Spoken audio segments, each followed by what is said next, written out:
Selamat datang di channel Capoeira Nusantara. Sering Apa tadi ngontai?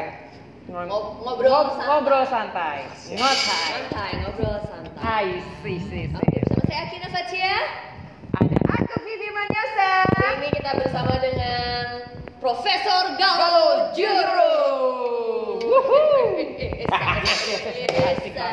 Siapa yang nggak kenal dia? Ayo. Banyak ya. Aku. Siapa sih dia? Siapa sih? Gitu. Oke. Kali ini kita mau ngomongin apa, Kin? Nah, hari ini aku pengen nanya-nanya nih, bagaimana sih sejarah capoeira di Indonesia? Karena kalau aku kan baru banget nih belajar capoeira. Ini juga taunya dari Galo Joro, ya kan? Katanya tuh Galo Joro tuh namanya terkenal banget seluruh Indonesia gitu. Kalau lagi main capoeira kemana-mana, ini muridnya Galo, wow gitu. Kayaknya beban tanggung jawabnya tuh luar biasa gitu. Saja. Murid siapa? Murid Galo. Wah, hati-hati. Woi, gitu dia ya. Kenapa ya gitu? Nah, dan juga dulu aku sempet juga disuruh belajar capoeira, tapi aku masih kecil, masih SD. Oh, nah, gitu. Tapi Galo Joro udah booming nih pas aku masih SD. Oh, berarti dia udah tua ya? Sialan. Oke, jadi kita Kau enggak? langsung aja. Ini juga Kak Vivi ini adalah seorang kapiten. murid dari Galo Joro yang namanya juga sudah Nusantara. Widih, enak aja internasional. Maaf, bukan hanya Nusantara. Enggak. Hoax. Oke, langsung saja saya serahkan kepada Bli Ferdi, kepada Galo Joro. Gimana sih awalnya capoeira berada di Indonesia? Nah, sejarah tentang capoeira di Indonesia. Ini joknya siapa nih? Pasti tahu lah semua. Tahu umurnya. Oke lah. Sebelumnya kita ngomong sejarah dulu ya capoeira ya. Yes. Gimana masuk Indonesia itu. Ini sejarah tidak ditutup-tutupin. Dan sejarah ini apa adanya dan semua capoeirista yang mendengar sini bisa bernostalgia. Oke. Awalnya capoeira itu di Indonesia itu sebenarnya tahun 99 ya. Bisa dibilang Vivi tahu nggak sih sejarah di mana sih awalnya? Yang aku tahu di Jogja, Bli. Iya betul. Jadi di Jogja itu awalnya adalah the land of capoeira, kita bisa bilang dulu kayak gitu. Nah, Bli sendiri nggak tahu di Jogja ada capoeira. Bli sendiri tahunya dari partnernya Bli sendiri yaitu Yoga Jabuci. Nanti kita cerita ke sana. Dan ini tahun 99 ini menurut sejarah yang Bli tahu ya. Ada sekumpulan anak-anak Universitas UGM yang ngumpul, yang cinta banget dengan capoeira.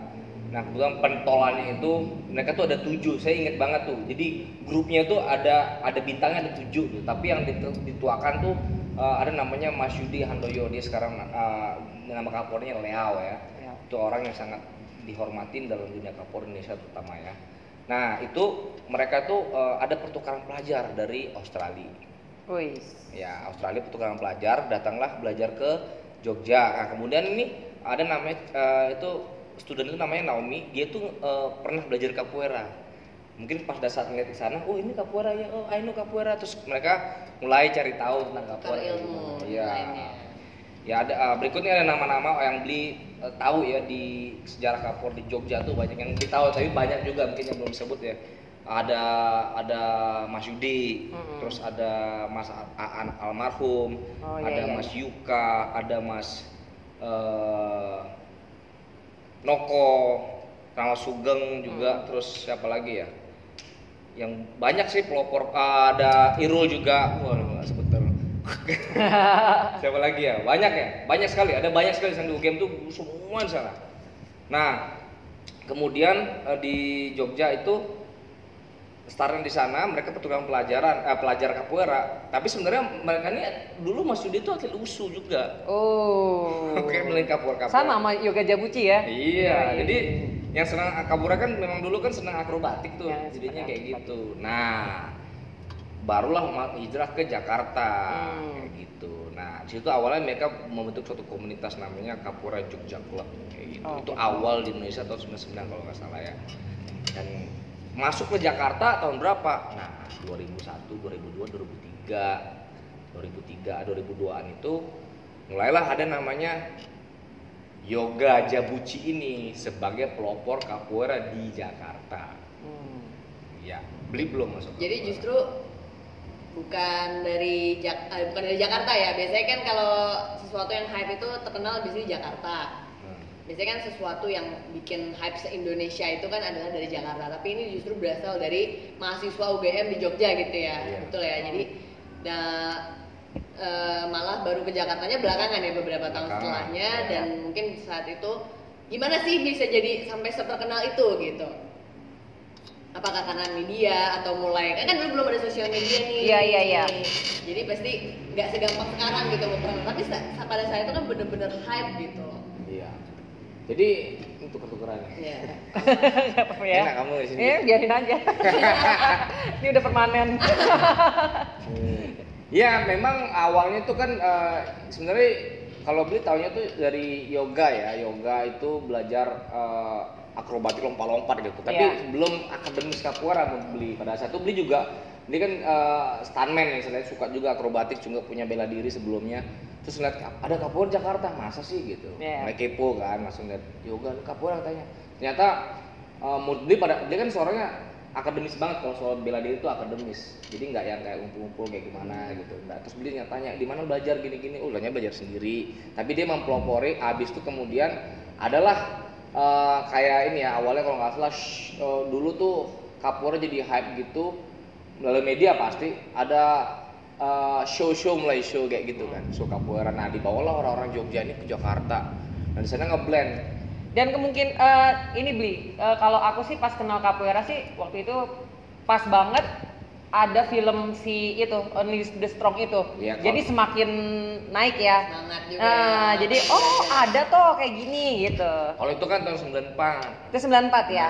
Nah, dari situ mulailah nih heboh nih capoeira di Jakarta sama ini. Nah, ada lagi nih satu tokoh lagi namanya Andrew. Dia tuh dari Australia, terus dia bilang dia tuh adalah pernah belajar capoeira di sana. Jadi orang-orang capoeira di Jogja nih kepo juga. Akhirnya belajar pelan-pelan. Sempat tuh si Andrew tuh ke Jogja kayak gimana gitu dia.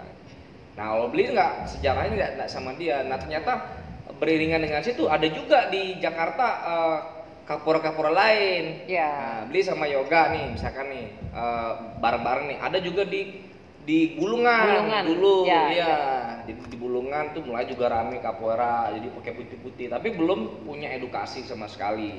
Nah, kan harus ngambil lineage itu kan. Nah, dari Jogja itu akhirnya ada bule yang kebetulan juga capoeira. Nah, itu menjadi sejarahnya capoeira Indonesia itu dari beliau. Itu namanya Rod Pen. Kalau bahasa ininya dia namanya Medusa. Nickname-nya Medusa, Profesor Medusa. Sekarang Ultra Mistis sekarang bagaimana? Nah, dia itu adalah student of capoeira Zanzala dari Mr. Gato. Mulailah ke sana. Mulai dari dikasih tuh pelajaran-pelajaran pada saat itu si Rod itu mungkin level itu masih graduado tuh kayak gimana kayak gitu. Tapi udah mulai basicnya udah bagus, dia nyebarkan di sana mulailah. Nah, Endo ini juga sama, itu dia ke Jakarta, ke Rod itu menyebarkan gitu pelan-pelan. Jadi capoeira di Jogja tuh biasanya semakin kuat untuk secara akademis dan edukasinya. Ya nggak hanya lompat-lompat salto-salto dulu gitu. Terarah lah ya.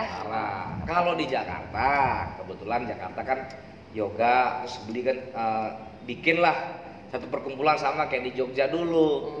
Capoeira namanya beli tuh dulu nggak suka tuh capoeira yang terlalu gimana gitu, karena terlalu kadang-kadang dulu tuh capoeira tuh monoton. Yang beli seneng tuh nggak akrobatik kan. Lebih banyak akrobatik. Ya, bikinlah capoeira trick move dulu. Datanglah si Randy Caben itu dia di lineage-nya capoeira Brazil. Ya, kalau Repen dari capoeira Zanzala, ini capoeira Brazil, Mestre Paulo Ceará. Nah, datanglah dia ke Bulungan. Di Bulungan itu ada namanya grup capoeira das Ruas namanya. Grup capoeira das Ruas. Sering dah ngumpul kita tuh sana sini gitu kan. Jadi 3 grup doang tuh dulu awalnya tuh. Di grupnya beli yang sama yoga yang cuma lompat-lompat, akrobatik aja gitu kan. Nah, habis itu besarlah si Randy ini memberikan beli belajar sama dia sama yoga, memutuskan untuk kita bikin yang proper lah. Nah, habis itu Capoeira Trick Move itu berubah menjadi Capoeira Negasa. Nah, Capoeira Negasa ini sendiri diberikan namanya oleh Mas Noko. Kebetulan dia adalah Capoeira di Jogja tadi gitu. Udahlah kayak begitu. Akhirnya mulailah ada pertukaran ilmu lah dengan si Randy, mulai proper kayak gitu. Ada yang tanya? Boleh Bli. Sorry nih, kan tadi kan selalu nih kan Kak Manyosa dan Profesor Galo ngomongin ada grup ini, grup itu, grup ini gitu. Emang Capoeira itu gimana sih sistemnya sampai kayak grup-grup gitu? Apakah di Indonesia juga sejak dulu memang grupnya hanya beli aja atau gimana bagaimana? Coba dari saya tidak berani. Ini bukan wilayah saya, Kak. Ada berapa Capoeira grup di Indonesia? Oke. Kita sekarang kalau nggak salah ya kita lihat dulu yang dari tadi ya Desinya Bahaya itu berubah menjadi Bahaya, kemudian Jingga Firmi dan Capoeira Bantus. Sekarang Bantus ini jadi Capoeira Sudasau. Ya gitu. Nah, udah berapa tuh? Jadi 3 ya? Itu 3. Terus ada Capoeira Senzala, ada Korean Juro, ada Argola Juro, Capoeira Brazil, terus Zungu Capoeira. Nah, itu 8 tuh. 8. Terus apa lagi ya? Ada lagi nggak? Ada lagi nggak ya? Coba sebutkan nanti ya. Jingga Firmi. Udah kan tadi? Udah tadi. Belum ya? Belum disebut. Belum sebut ya? Belum. Tiba-tiba aku nggak ingat karena namanya susah. Coba ulang. Kamu yang hitung. Coba pertama. Sinya Bahia kan berubah jadi Bahia. Iya, Bahia. Pecah maksudnya. Bahia, Bantus.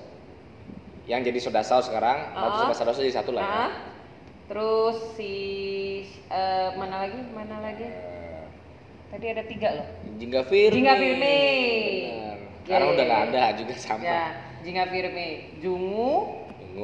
Masih ada. Argola de Euro. Sudah nggak ada. Terus wafat ya, beli wafat. Juro kan? Argola de Euro, CDO. Argola de Euro. Terus si Brazil. Senzala. Sango enggak ya? Enggak.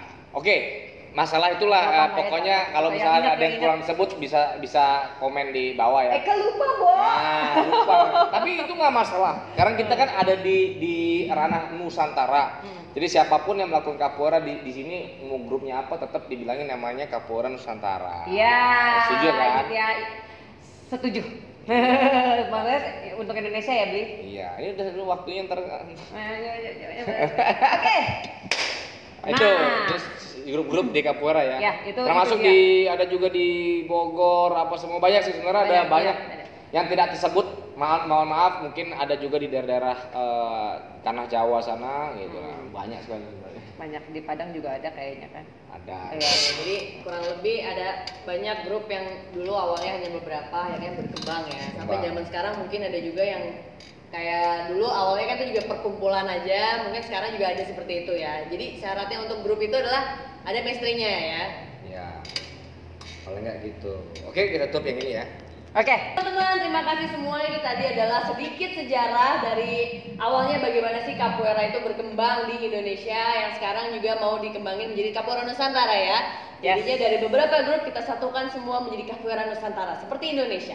Berbeda-beda tapi tetap satu jua. Kita harus bersatu ya supaya Capoeira maju lagi. Yes. Oke. Semangat. Terima kasih semuanya udah nonton. Jangan lupa di komen dan di subscribe. Jangan lupa beli bajunya Capoeira Nusantara. Oke.